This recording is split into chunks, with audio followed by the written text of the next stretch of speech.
Hi, I'm Bryan Gathright and welcome to our bunker series. I'd love to take this time to introduce a pupil of mine, longtime pupil, over 6 years now, and someone that's just turned professional, Mr. Ryan Keel. And Ryan is going to be demonstrating some fairway bunker technique for us today.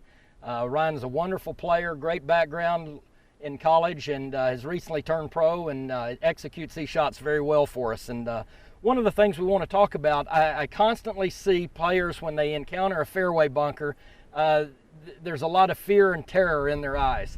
One of the big factors that I see amateurs struggle with this shot is they try to help the ball in the air to make sure and lift it out of the bunker, and almost always they hit well behind the ball, they hit it heavy, the ball only goes a short distance, or even worse, they swing up on it trying to lift it and they actually hit the front lip of the bunker and the ball ends up even closer to the edge with a more difficult shot. So what we want to first and foremost consider when we get a bunker, how steep is the lip in front of us? How high do we have to get the ball and how quickly do we have to get it up? That's going to dictate the club selection. There may be instances where you've got a high wall in front of you that you may not be able to hit enough club to actually get to the green. So when you encounter a fairway bunker shot, make sure and play safety first. We've got to have enough loft on the golf club to easily get the ball up and over the lip of the trap. Once you've gotten a club that you're comfortable with, that you can get the ball up in the air, then there's some things from a technique perspective that we have to do to enable us to get this ball solidly, cleanly hit out of the bunker first and foremost. Solid, clean contact is the most important thing that we can do in this. And our impact position, as we talk about in the pillars in my golf swing DVD, you'll talk about the importance of impact. Impact in bunker play, fairway bunker play in particular, is absolutely crucial because you have to hit the ball first and hit the ball solidly. Now, there's some things to do in our setup that are going to make us easy, or at least make it easier for us to do that. I'm going to ask Ryan to just set up here for us and just face the camera there. And as you get into your stance, I'd like for Ryan to first just take a normal stance. He's got a 6-iron here. And we'd just take a normal stance. You can see the ball's just slightly forward to center there in his stance. He's got a nice comfortable width, a little wider than shoulder high. And in a regular fairway situation, that'd be a good stance to be in.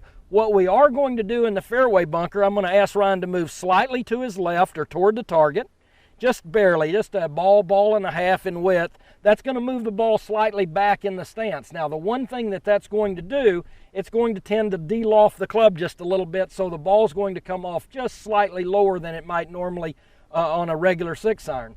To counter that, we're going to do two things. We may open the club face 1 or 2 degrees in his hands, just ever so slightly, so that we can get enough loft on the club to get the ball in the air.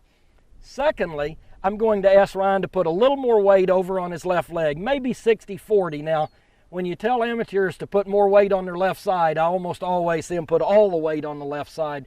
We're talking about just a slight amount here, just about 60-40 on the left leg. From that position now, he's almost ensured the fact that he's going to catch the ball on the downswing. He's going to get to the ball just before the bottom of the arc. We want to make sure that we hit the ball first and then the sand. The sand is our friend. We don't want to be fearful of hitting the sand. We're going to allow the club to release and swing down and into the sand and go ahead and let the loft of the club get the ball up in the air and over the lip. The mistake I see made, and Ryan, if you can demonstrate just a second, you see amateurs, they get to the top of their backswing and the first thing they do, they lean back to try to help the ball in the air, and when he leans back, you can see his body going back. He's going to bottom out well behind the golf ball, and that's going to almost always result in a heavy or fat shot out of the bunker. It usually ends up only getting, if we get out of the bunker, only a short distance down the fairway. So it's incredibly important. Let's set up now and show him the correct way. We're going to take a backswing, get to the top. He's got a little more weight on the left leg, and you can see there's not a great deal of movement back to Ryan's right leg. He stayed pretty centered with his weight. A little shorter than normal with his swing length. So by staying about shoulder high with his hands, maybe a little higher, that's going to ensure a little cleaner, a little more solid contact as he comes down. Start down to the ball, and you'll see he's on his left leg. He's going to get to the ball first, then the sand, and that'll enable the loft of the club to get the ball up and out of here. I think it's very, very important for us to understand that when we're in the bunker, by taking a little shorter swing than normal, just slightly shorter, we're also going to reduce the distance that the club carries. So I would encourage you as a player, take a little bit more club. If you normally were going to hit a 7-iron from the distance you have, I'd encourage you to try a 6-iron. I think taking that extra half to full club will make a big difference in your contact and your ability to hit it solidly and make clean contact and get the ball out of here.